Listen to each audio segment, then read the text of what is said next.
आज 6 बजे उठकर चाय बनाने लगी, अखबार ले आई, पौधों को पानी दे दिया, पापा को मॉर्निंग वॉक पर जाने के लिए जगाने आ गई।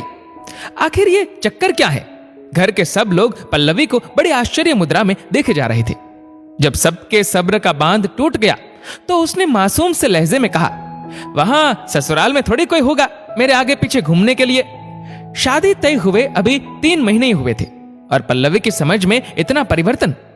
बेटी को बड़ी होते देख सब खुश भी थे और दुखी भी। शादी हुई, पल्लवी अपने नए घर आई। सुबह नींद नहीं खुलेगी सोचकर वह पूरी रात नहीं सोई। जल्दी नहा धोकर पूजा कर अपनी पहली रसोई की तैयारी की और सोचने लगी, क्या बनाऊं जो सबको अच्छा लगे, बच्चों को भी पसंद आए।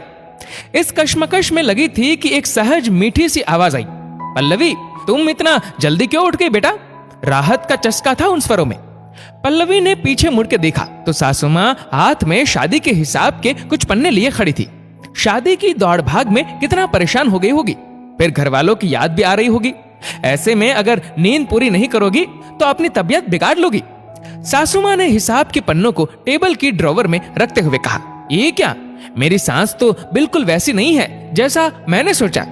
मैं तो पिछले कितने महीनों से जल्दी उठने की प्रैक्टिस कर रही थी और यहाँ तो कुछ और ही हो गया। मेरी पूरी पढ़ाई घर से दूर रहकर हुई थी, हॉस्टल में, जिस कारण मैं घर के कामों में उतनी कुशल नहीं थी जितना एक नई बहू को होना चाहिए। पहली रसोई में 1 रोटी बनाए जाने का रिवाज है हमारे यहाँ। आटा ज्यादा गीला हो जाने की वजह से रोटी उतनी गोल नहीं बनी जितनी बननी चाहिए। मन में बहुत डर लग रहा था, बहुत बुरा भी लग रहा था। मन ही मन मां को कोस रही थी, क्यों मुझे डांट कर अच्छे से घर का काम नहीं सिखाया। सुबह की रस्म जैसे तैसे हुई। सब लोगों के लिए खाना बनाने की तैयारी हो रही थी। मैं किचन में खड़ी समझने की कोशिश कर रही थी कि कुछ प्रयास मैं भी करूं खाना बनाने का। तभी वही आवाज वापस आई, पल्लवी देखो आज मैं क्या बना रही हूं, मटर पनीर की सब्जी, गाजर का हलवा और लच्छे पराठे। ये क्या?